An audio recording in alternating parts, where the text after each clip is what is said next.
especialista em psicologia clínica, violência doméstica contra crianças e adolescentes, coordenadora técnica do CRAME, que é o Centro Regional de Atenção aos Maus Tratos na Infância do ABCD. Doutora Lígia Vesaro Caravieri. É um prazer estar aqui este ano novamente, né, num evento que sempre que a gente vai falar de prevenção e mobilização para a proteção de crianças e adolescentes, nós consideramos que é importante estar. Eu vou dizer que vocês devem estar estranhando, né, porque falou, a Lígia é do CRAME, eu sou do CRAME, mas o CRAME eu queria até aproveitar que o pessoal da rede está aqui, o CRAME a partir de ontem mudou de nome. Tá? Então, o CRAME mudou de nome por N motivos, foram 2 anos de pesquisas e de estudos, nós faremos 30 anos, né, esse ano, mas o nome do CRAME, que é o Centro Regional de Atenção aos Maus Tratos na Infância, era algo que ficava muito ofensivo e pesado até mesmo para os usuários que nós atendemos. Entrarmos, né, na comunidade, na rua da pessoa, abordarmos ela na casa, escrito maus tratos no carro. Muitas vezes as pessoas ficavam constrangidas de também entrarem na organização e com esse tema de maus tratos. Então, a gente fala que nós saímos da ótica de focarmos no problema e nós quisermos trazer um pouco a solução. Então, com o apoio da Fundação Salvador Arena e da agência GO, após 2 longos anos de estudo, o CRAME, a partir de ontem, passou a responder como Ficar de Bem CRAME. Então, pode ser que em muitos momentos eu cometa lapsos e me referir ao CRAME, porque nós estamos nos internalizando com esse nome, mas se alguém ligar para a instituição e falarem bom dia, Ficar de Bem, é o CRAME. Tá? Então, o nosso símbolo agora é a mandala, que representa mãos, né? A questão estilizada aqui, né? Então, é como se fosse esse M aí, na realidade, são pessoas de mãos dadas, né? Então, assim, pessoas de mãos dadas unidas para um mundo melhor. E as cores também têm um significado. Né? No sentido amarelo, a urgência de denunciarmos qualquer violação de direitos de crianças e adolescentes. O laranja, nessa solidariedade, né, das pessoas juntas para essas ações. O roxo, enquanto transformação. E o rosa é o amor do resultado de um trabalho bem sucedido. Então, a partir, né, de agora, nós somos da Ficar de Bem. Tá? Mas preservamos a nossa história. Deixa eu me acertar aqui agora com o pointer, né?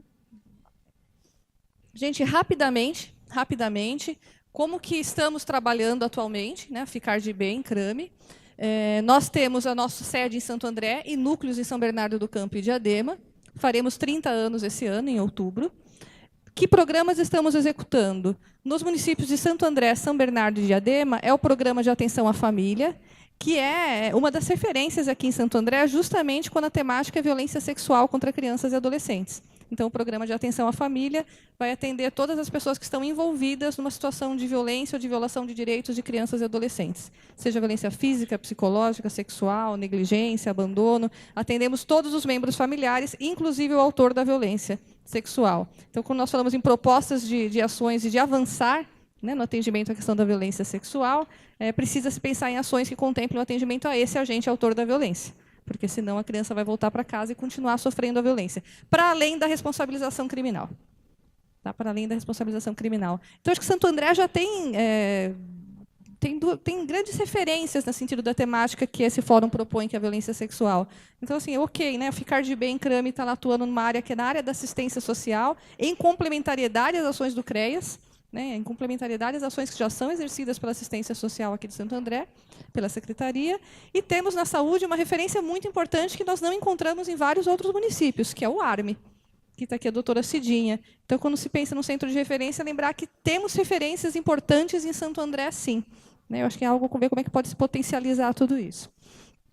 Em Santo André, a organização está, desde setembro do ano passado, com o programa de abordagem social de rua, né, de crianças e adolescentes que estão nos semáforos, como o André estava falando. Temos o projeto Fênix, que trabalha com todas as casas de acolhimento e foi implantado em Santo André o apadrinhamento afetivo, neste ano, inclusive pela juíza, né, pela doutora Soraya, da Vara da Infância. Temos o Todas pela Proteção, que são ações preventivas que fazemos em todos os locais que nos convidam, seja da educação, da saúde, da assistência social, sejam as organizações sociais, vamos nas praças. Então, nós fazemos já ações de prevenção nesse sentido.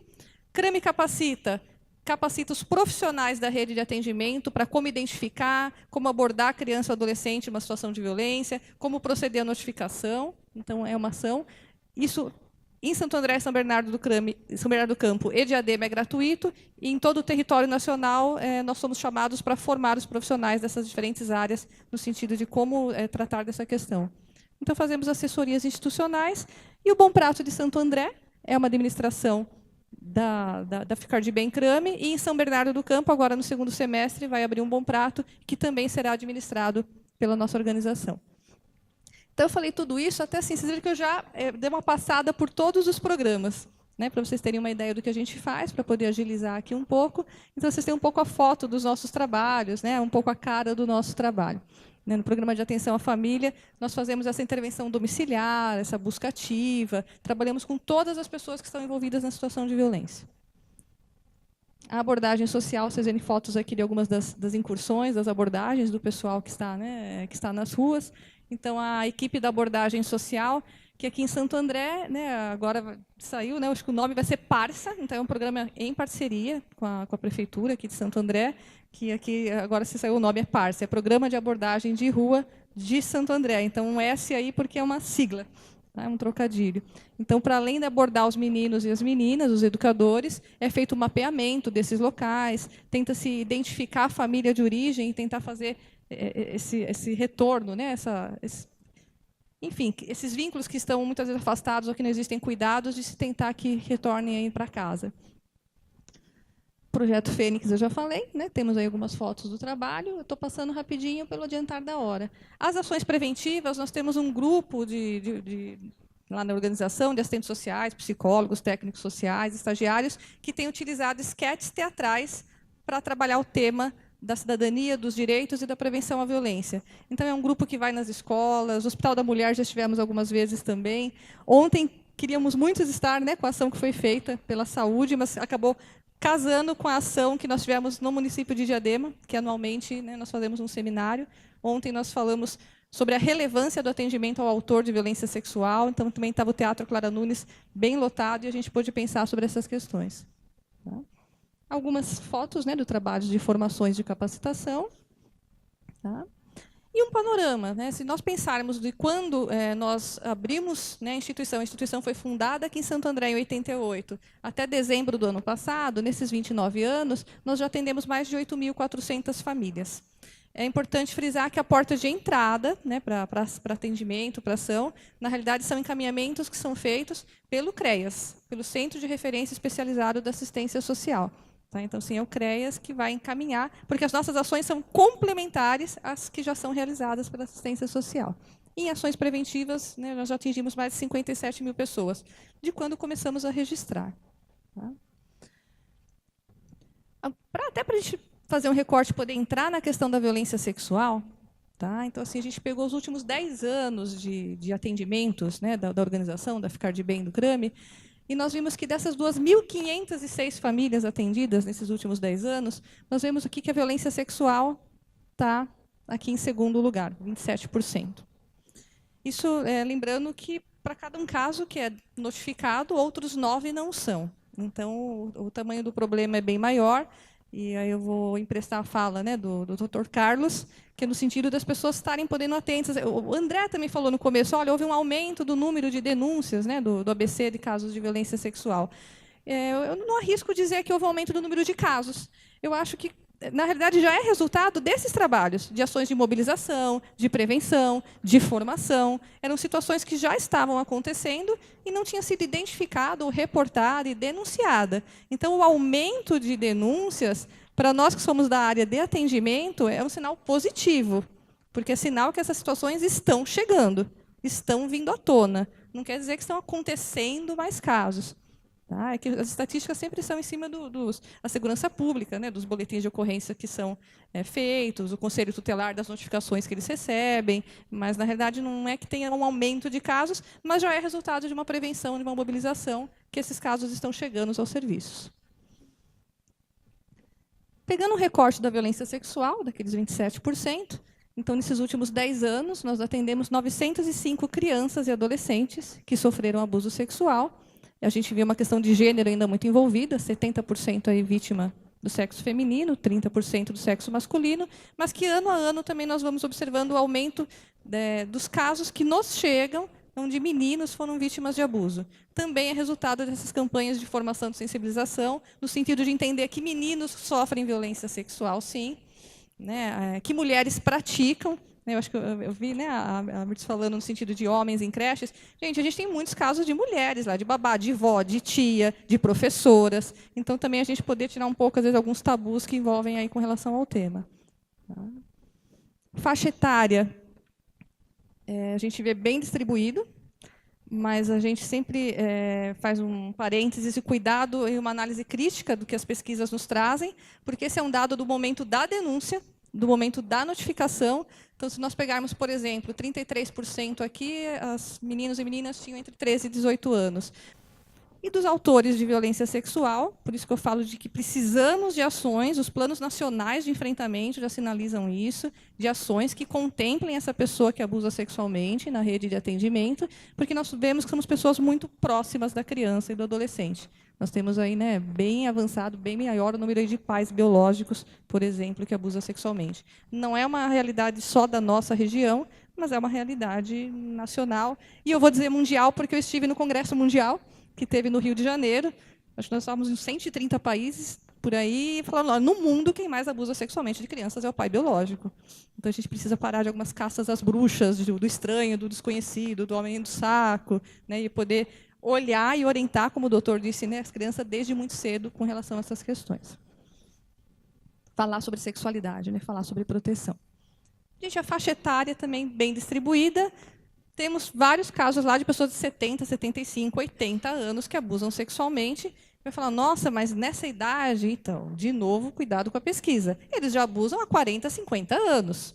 Eles não vão parar de abusar porque envelheceram se nada foi cuidado e nada foi feito. Tá? Então, assim, mesmo esses índices também de pessoas de mais idade começaram mais cedo. Tá? É o momento da denúncia. E eu estou aqui para falar de um assunto espinhoso. Por que espinhoso? Eu quero falar um pouquinho com vocês sobre a escuta especializada de crianças e adolescentes. É um assunto que tem, quem acompanha, quem é da área, tem rendido debates acalorados. Tá? E essa é uma conversa que não começou agora. Né? Então, quando a gente fala da escuta especializada, a gente está falando da escuta para crianças e adolescentes vítimas de violência, e aí tem sido muito utilizado na violência sexual. Eu vou trazer para vocês um pouco a contextualização para entender por que esse assunto foi tão espinhoso. Essa prática começou com o nome de depoimento sem dano, em 2003, lá no Rio Grande do Sul, e uma proposta onde, para evitar a revitimização da criança, para ela não ter que falar na delegacia, ir para o promotor, ir para o juiz, ela tem que fazer vários depoimentos. Então, assim, foi instituída uma prática chamada depoimento sem dano, onde essa criança seria ouvida por um psicólogo ou um assistente social, que ficaria como se fosse com um ponto ou uma comunicação com o juiz, que faria as perguntas, e esse profissional é que abordaria a criança. Em alguns locais isso era filmado, em outros não, mas, enfim, era no sentido, olha, então, é alguém mais habilitado ou mais sensível, entre aspas, né, mais técnico, para poder abordar a criança pensando na não revitimização dela, é isso mesmo, e também para tentar combater a impunidade dos agressores sexuais, que é muito difícil, às vezes, ter provas legais, jurídicas, que conseguisse, né, responsabilizá-los criminalmente. Eu vou explicar um pouco por que deu esse rolo todo, mas então isso foi lá em 2003, e aí os Conselhos Federais de Serviço Social de Psicologia vieram a se manifestar contrários a essa prática. Tá? Inclusive, o Conselho Federal de Serviço Social teve uma resolução em 2009 que ele coloca assim, que ele não reconhece essa metodologia de inquirição da criança e do adolescente, o depoimento sem dano, como atribuição do assistente social. E o Conselho Federal de Psicologia, em 2010, também vai por essa mesma linha, e, inclusive, ele veda, né, ao psicólogo esse papel de inquiridor.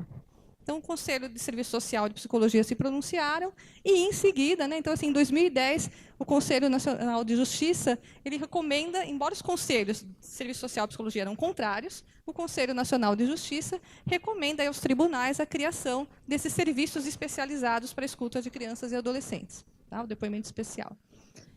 E aí, também, muito juntinho, em 2010, o Conselho Federal de Serviço Social diz, olha, o assistente social não é papel dele. O Conselho Federal de Psicologia vem e fala, olha, psicólogos, vocês estão proibidos, não é uma prática psicológica. Aí vem ações judiciais, uma no Rio de Janeiro e a outra no Ceará, que cancelam, anulam essas resoluções dos conselhos de serviço social e psicologia, né, anulam a validade e falam assim, não, vocês não podem proibir esses profissionais de fazer, e anulou as resoluções que perderam, não estão em vigor, essas resoluções dos conselhos. De lá para cá, gente, muita discussão, muita audiência pública, muito debate, então está tendo todo um processo aí. Em 2014, o CONANDA, que é o Conselho Nacional dos Direitos da Criança e do Adolescente, ele vem e ele dispõe aí sobre a proteção, né, dos direitos das crianças e adolescentes, onde ele faz as recomendações, no sentido que é importante que se tenha um espaço onde não se tenha essa revitimização, mas que tem que ser respeitado também o tempo e o desenvolvimento da criança e do adolescente. Enfim, foram se avançando nessas discussões. Os principais argumentos de toda essa situação, assim, os conselhos de serviço social e psicologia disseram o quê? Olha, não é papel do assistente social e do psicólogo inquirir ninguém. Então, assim, o papel do assistente social e do psicólogo é escutar. Escutar é diferente de inquirir. Eu escuto o que o outro me traz, eu não fico, né, inquirindo, fazendo perguntas e fazendo essas perguntas diretivas. Estou resumindo muito, tá, gente? Estou resumindo bastante. Depois, na hora do debate, se tiverem questões, a gente pode trocar. Então, e também colocou o quê? Que a criança era relegada a segundo plano. Porque assim, a criança virou um objeto de um processo judicial. Então, assim, era uma das principais provas para a responsabilização criminal do autor de violência sexual. Então, ela virou um objeto de um processo, que era contrário ao ECA, que coloca essa criança como um sujeito de direitos, e não, mais uma vez, uma posição de objeto. Estou trazendo todas as argumentações, as principais, pelo menos, que foram feitas. Quem falar que era sem dano não é verdade. Não é verdade, porque assim, a criança está num espaço que foi decidido que aquele é o momento dela falar sobre o assunto com aquela pessoa. Então, assim, o quanto sem dano é isso? Como assim sem dano? E aí começaram a surgir relatos assim, de crianças que ficavam 2, 3, 4 horas, enquanto não respondia aquele quesito que o juiz tinha elencado, não podia sair daquela sala. Então, será que isso é sem dano? O quanto sem dano isso seria? E que não somos nós que decidimos a hora que ela vai falar. É ela, que ela vai decidir se ela vai falar, quando, com quem e o quê. Não existe lei que vai poder dizer qual que é o momento dessa criança, né, falar sobre o assunto. E o tempo do processo judicial também é muito longo, né, quando foi colocado lá o depoimento sem dano, e às vezes a criança ia passar por esse processo anos depois. Ela já nem tinha mais as informações construídas de uma forma tão lógica, tão coesa, tão coerente que um processo judicial pede. Tá? Então, aí a gente foi tendo essas discussões. Fazendo um salto lá de trás, né? Como está hoje essa situação? Aí, o ano passado, em 4 de abril, saiu a Lei 13.431, que estabelece o sistema de garantia de direitos da criança e do adolescente vítima ou testemunha de violência. Tá? Então, vem essa lei, e, em seguida, a lei vem os parâmetros de escuta, onde cada serviço, como que ele tem que ser, né, como deve ser feita essa escuta. Tá? Como deve ser feita essa escuta. O Conselho Federal de Serviço Social, no entendimento deles, essa lei não obriga a participação de assistentes sociais, e eles estão corretos, não obriga, mas não descarta. Eu vou trazer os principais pontos da lei. Tá? Porque essa lei vai dizer que serviço vai fazer o quê, e não que profissional dentro desse serviço. Tá? Então, essa lei vai trazer assim, qual é o papel da educação? Não está falando do papel do professor. Qual é o papel da assistência social? Olha, o que é atribuído à segurança pública? Tá? Então, assim, realmente a lei não obriga, mas não impede.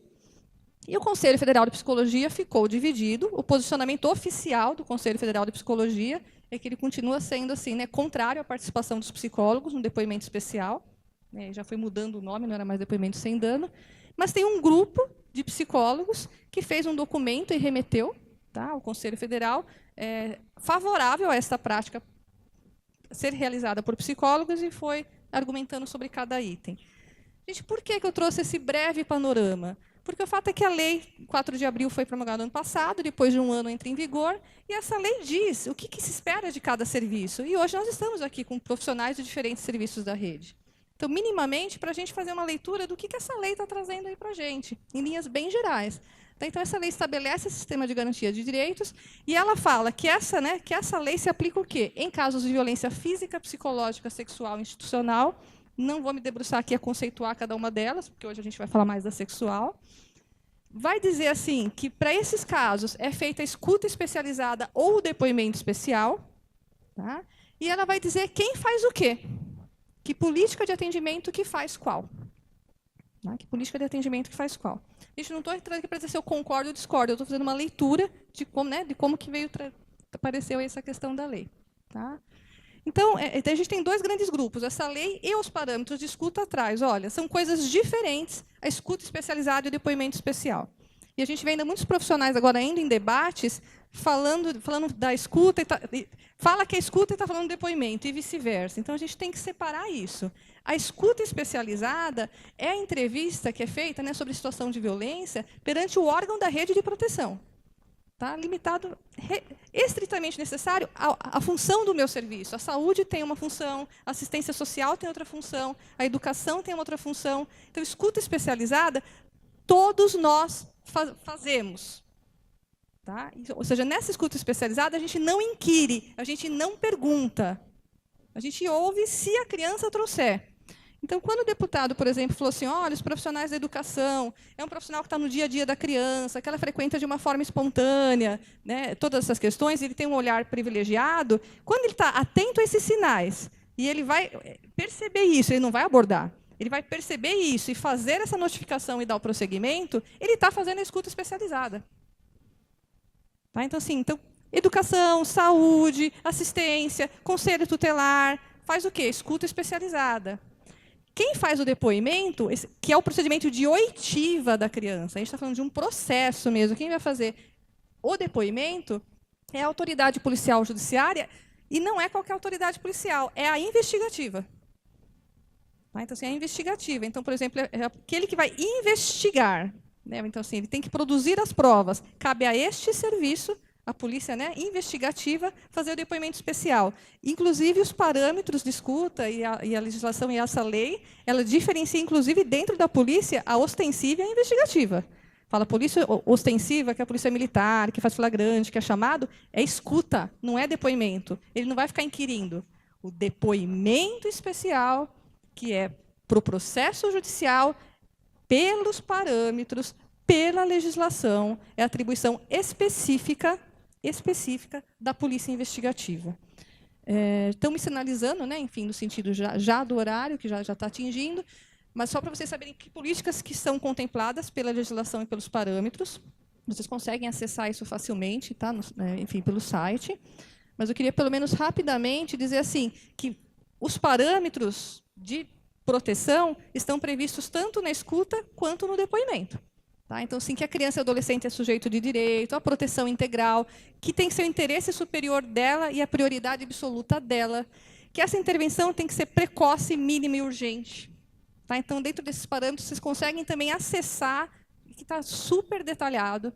Tá super detalhado. Depois vocês podem fazer contato com a gente, do Ficar de Bem Crame, que nós já estamos fazendo palestras e formando e levando o tema para os locais, né, dos equipamentos da rede para falar sobre isso. Mas, de uma forma geral, o que a gente tem que ter como regra, que tanto a escuta como o depoimento especial tem que ser realizado o quê? Por profissionais que estejam capacitados para tanto. E que priorizem as suas práticas nesse atendimento protetivo da criança e do adolescente. Tá? Então, assim, aqui está em linha. Eu estou vendo que vocês estão tirando foto, eu só estou deixando eles tirarem a foto. Então, o que compete à educação? Identificar e encaminhar. E acompanhar os desdobramentos disso. Será que depois que foi feita uma notificação, teve uma evasão escolar? Essa criança começou a não ser levada para a escola? Então, a educação não vai ficar abordando a criança e perguntando o que aconteceu e nem chamar os pais dela para verificar. Tá? O papel da educação, pelos parâmetros, está aí. Para a saúde, gente, tratar, acolher, tratar, notificação compulsória, tratar, inclusive, já das sequelas que ficaram, seja no âmbito da saúde física ou saúde emocional. Tá? Então, assim, é o que é previsto para a saúde.